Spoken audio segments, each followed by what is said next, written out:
Guest to the Permanent Council meeting today, and I will permit myself a very brief introduction. Minister Maia assumed her functions as the Minister for Foreign Affairs in October 2012. She is a career diplomat. She's Georgia to the Federal Republic of Germany. She also held a... With this very brief introduction, I am pleased to pass the floor to our... It's my honor to address such a distinguished audience at the meeting of the Permanent Council of the OSCE in Vienna. For decades long, this very setting has served as one of the primary venues for high-level political dialogues and substantive negotiations on issues of paramount importance for the OSCE community. As a result of our joint endeavors, through strengthening OSCE's institutions and mechanisms, we have been successful in ensuring security and stability of the entire OSCE area. Today, in the face of a continuous challenge to make the organization more effective and resolute, we need, first of all, to find ways to ensure in practice the respect of the Helsinki principles and the implementation of the OSCE commitments in all three dimensions. We hope that this Helsinki Plus 40 process will help us make tangible steps in this direction. Excellencies, let me express gratitude for the opportunity to speak about the situation in my country, the ongoing reforms in Georgia, as well as the existing challenges, and put particular emphasis on the pressing security and human rights situation in the occupied regions. I would like to start by once again stressing that Georgia, as a European state, fully shares the common European values: democracy, rule of law, respect for fundamental human rights and freedoms. The first peaceful transition of power through democratic elections in October last year was a clear confirmation of our unwavering commitment to these very principles. Our goal to hold transparent, free and fair elections in full compliance with international standards and the best democratic practices has never been as steady as today. Throughout this year, the government of Georgia has spared no efforts to ensure fair, pluralistic and competitive environment for the upcoming presidential elections in October 2013. We are confident that these elections will be exemplary and once again demonstrate that our commitment to democratic values is always translated in our concrete deeds. In light of the upcoming Eastern Partnership Vilnius Summit, this will once again convince our partners in the values of their support to Georgia on its path of the European and Euro-Atlantic integration.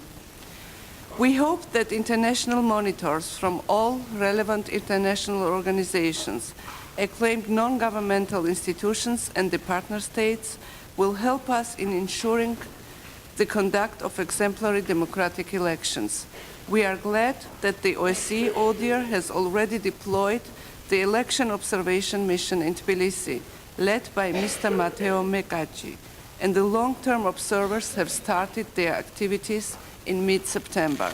We would also like to express our gratitude to the OSCE Parliamentary Assembly for its decision to send the observation mission to Georgia. In the light of our commitment to European values, we see the European integration process as a natural path of our country's development. European and Euro-Atlantic integration is the cornerstone of our foreign policy, which is determined by the choice of the Georgian people and embedded in our identity. This path has no alternative in Georgia, and our commitment is unwavering.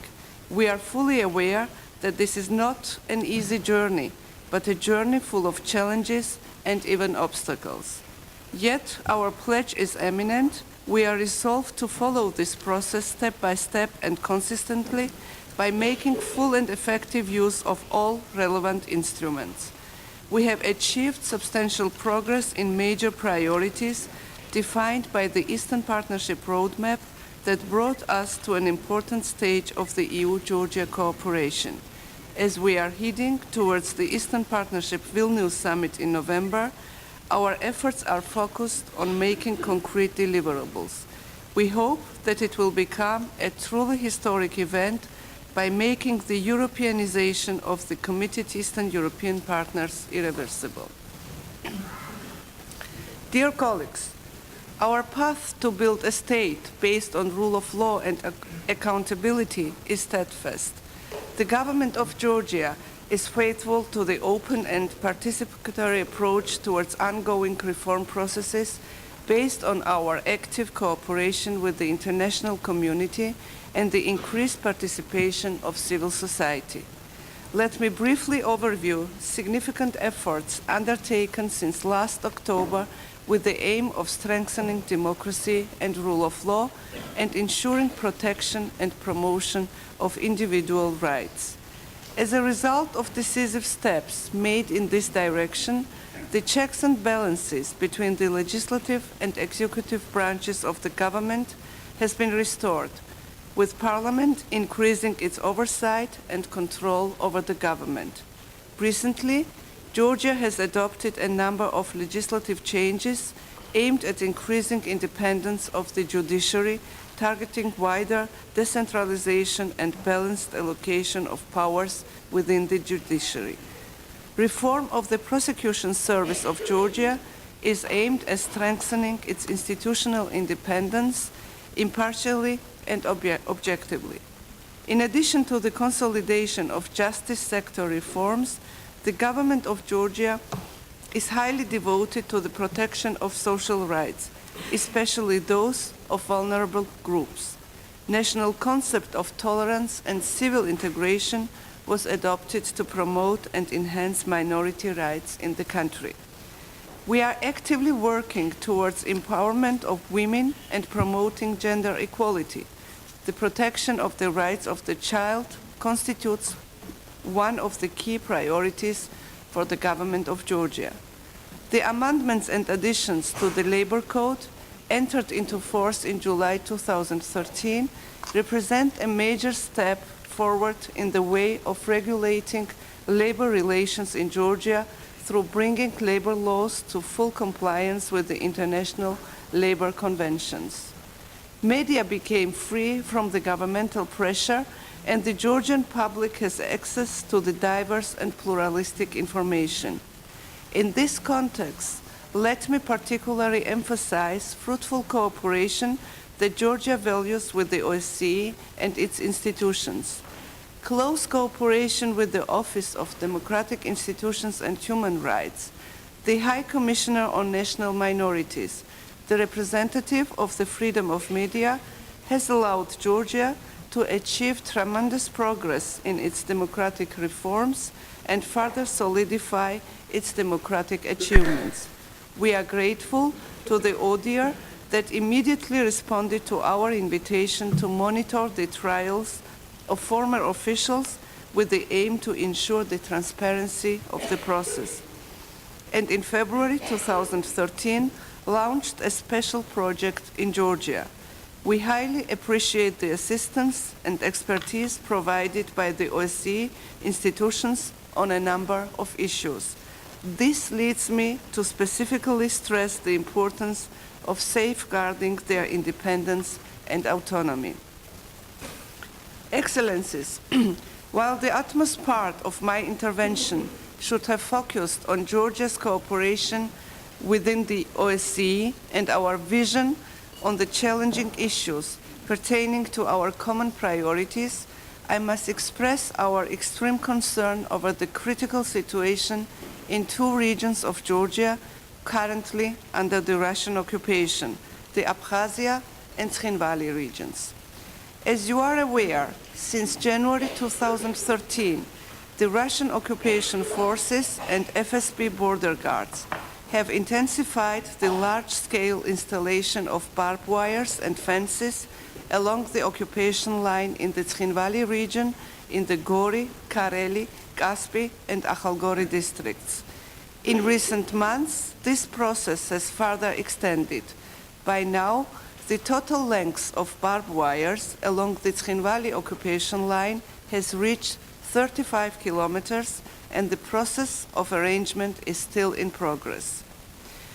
The installation of artificial obstacles along the occupation line significantly affects the livelihoods of the local population, divides families and communities, and prevents people-to-people contacts.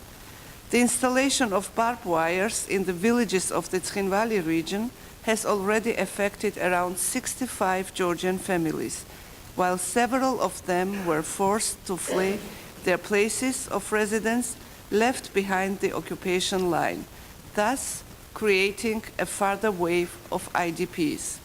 Residents are prevented from accessing the local cemeteries, agricultural lands, and potable and irrigation water systems, and reaching emergency medical services. The people residing within the occupied regions and in the adjacent areas are deprived of their fundamental rights and freedoms, including but not limited to the freedom of movement, family life, right to education in native language, and other civil and economic rights.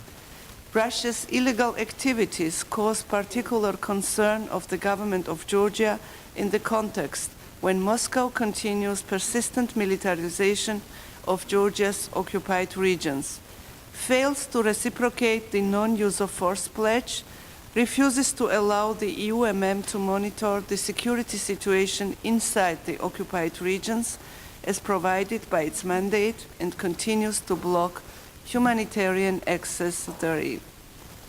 These illegal activities are totally inconceivable against the backdrop of the positive dynamic recently established in the economic and cultural relations, and a number of constructive steps undertaken by the government of Georgia with the aim to de-escalate and normalize relations with Russia. Furthermore, while Georgia has demonstrated its goodwill and in an effort to depoliticize the Olympic Games, made a difficult decision to participate in Sochi, Moscow decided to use this event for political motives and opted for a provocative manner. In the face of such destabilizing process and provocative acts, we remain committed to our peaceful and pragmatic approach and are not going to react in the same provocative manner. At this forum, let me once again call upon the Russian Federation to immediately stop and reverse the process of the barbed wire and fence installation along the occupation lines in the Ცხინვალη and Abkhazia regions, to comply with the 2008 ceasefire agreement and its commitments under international law, and cease the ongoing flagrant violation of fundamental rights and freedoms of the population residing in the occupied territories in their vicinity. What can the OSCE do in response to deteriorating security and human rights situation in the occupied regions of Georgia and along the occupation line? First of all, we attach special importance to the enhanced and dynamic role of the co-chairs and the OSCE in the Geneva international discussions, vital to secure stability in the occupied regions of Georgia, ensure the safe and dignified return of IDPs and refugees to the places of their residence, and find a peaceful solution to the Russia-Georgia conflict. Georgia highly values the Geneva international discussions and remains committed to it as the key format for the implementation of the 12th August ceasefire agreement. As you are aware, in the framework of the Working Group 1, one of the central items pertains to the non-use of force. It should be clearly emphasized that the progress on this issue is possible only after the Russian Federation reciprocates the Georgia's unilateral, legally binding non-use of force pledge, undertaken by the President in November 2010 and reiterated by the new Parliament of Georgia in March 2013.